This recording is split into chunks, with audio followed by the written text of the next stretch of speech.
La chenille deviendra-t-elle papillon? Le papillon volera-t-il au secours du héros?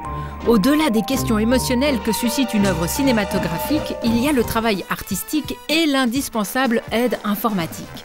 Patience et longueur de temps sont les vertus de la sagesse et du film d'animation. Avec l'aide de Stéphane, ingénieur en informatique, le tournage a été boosté grâce à un logiciel sur mesure. Donc, le logiciel Dailymotion gère en fait tout le processus de réalisation d'un film d'animation. Pour expliquer en 2 mots, il faut prendre 24 images pour faire 1 seconde de film.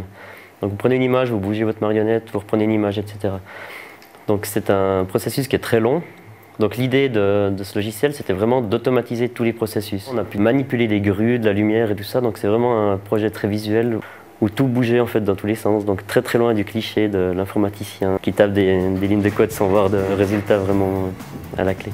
Le logiciel Animotion pilote les prises de vue en quelques clics. Plus besoin d'avoir recours à des dizaines de techniciens. Plusieurs productions ont déjà adopté ce procédé révolutionnaire. Je m'appelle Sam, et toi, Max? On l'a fait comment? Avec quelques 3 millions de francs économisés, les réalisateurs suisses de Max & Co étaient à la fête. D'autant que ce procédé leur a fait gagner plusieurs mois de travail.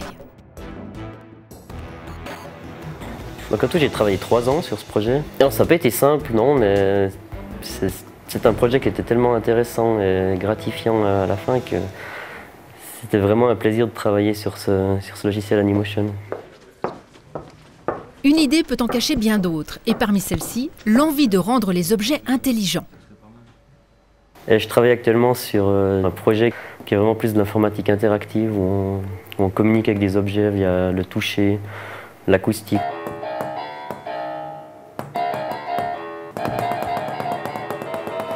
L'idée de l'ordinateur avec un clavier souris va gentiment disparaître à l'avenir et ce ne sera plus un clavier ni une souris, ce sera vos doigts qui vont piloter votre ordinateur en fait.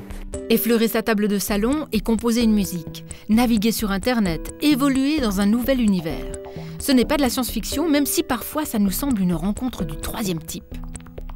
L'interaction homme-machine est au centre des recherches en informatique. Malgré leur puissance de calcul, les ordinateurs sont loin d'égaler la complexité du cerveau humain. Donc, tout reste encore à découvrir.